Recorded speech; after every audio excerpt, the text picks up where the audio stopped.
I'm going to give you a quick tour around Prestwich Clough Forest Garden, which is a 12-year-old food forest run by Incredible Edible Prestwich and District. Please ignore the email address, the website address, as that's changed.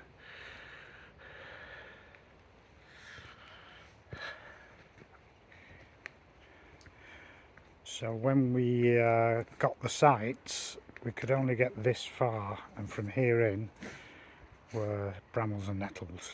We had to fight our way in. We still have to keep on top of the brambles and nettles, but we're more or less on top of the place now. We do keep it fairly wild. We don't like it manicured. I don't think it suits the space. We're on a south facing slope here, so we get plenty of light. The trees are all semi-mature now, so we are having to cut back a bit and keep the light coming through. So over here we've got red currants and gooseberries, black currants over here, which are all ready to pick. It's open access here, so anybody can come in and use the garden as they see fit and take the produce. We've got some hazelnuts, although the squirrels usually get to them before we do.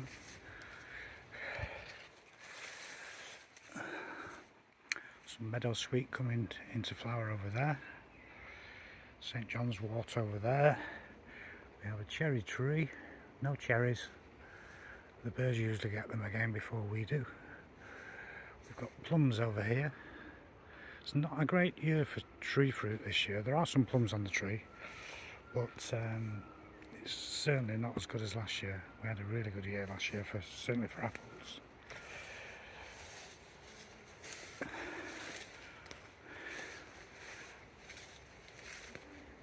Coming around to the bottom, we've got some sloes. Debbie makes sloe gin.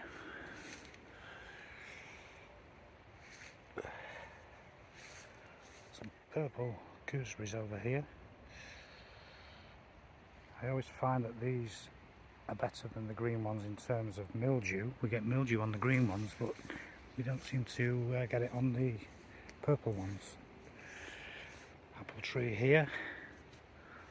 Certainly not much on it this year in comparison to last year, which was an absolute bumpy year. Some raspberries over here, a few raspberries on there to pick. This is our picnic area, but we're staying away from it at the moment because there's a wasp nest in the ground.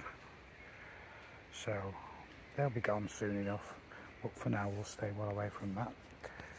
I did tread on a wasp nest in this garden a few years ago and got stung about 12 times, mostly on my head.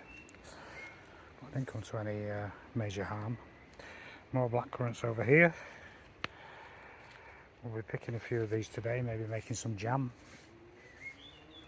This is the bottom end of the garden on the south side, and it's very boggy down here. There's a stream runs through. We do get some wild garlic growing in here, which we actually introduced. On the other side of this little wooded area are the allotments, and we've had produce given to us, well, plants given to us from the people on the allotments. Coming through here we've got crab apple here. Again, not much on it. Some raspberries.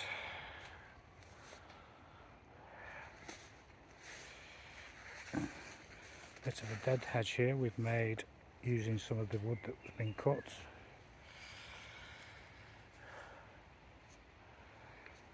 We've got about 15 apple trees in the garden, as they tend to do the best out of all the fruit. This is the other perimeter of the garden where there's a house on the other side, you can just see. Another apple tree down there with nothing on it. This is a damson tree, nothing on that. Oh, one or two, very little compared to last year.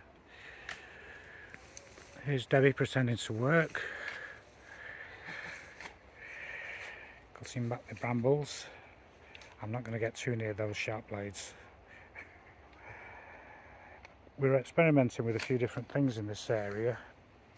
We've got a tree cabbage there, which is surviving, and if it does survive through next winter, it will grow quite big next year.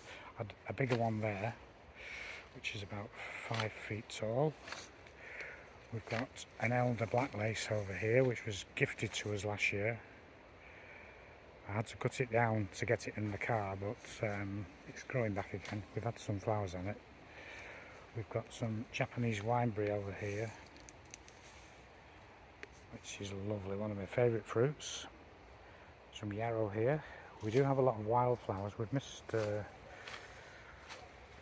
wildflower part of the year, which is stunning in this garden, I must admit. Another dead hedge over here. If you want to say anything, Deborah? I've just been stung. I love the forest garden. It's so wild and natural, and I love how the bit like you. bees have made their home here, just where we like to picnic. Yes, I've done that bit of the video. So yes, it's a wild garden, semi-wild garden. We don't manicure it at all. We just keep it just about in check.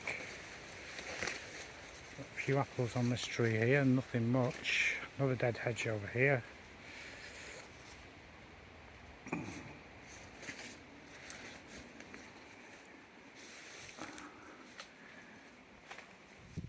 We normally have half a dozen or so volunteers on a Sunday afternoon, but the forecast is for heavy rain, so I'm assuming that's why people aren't here today.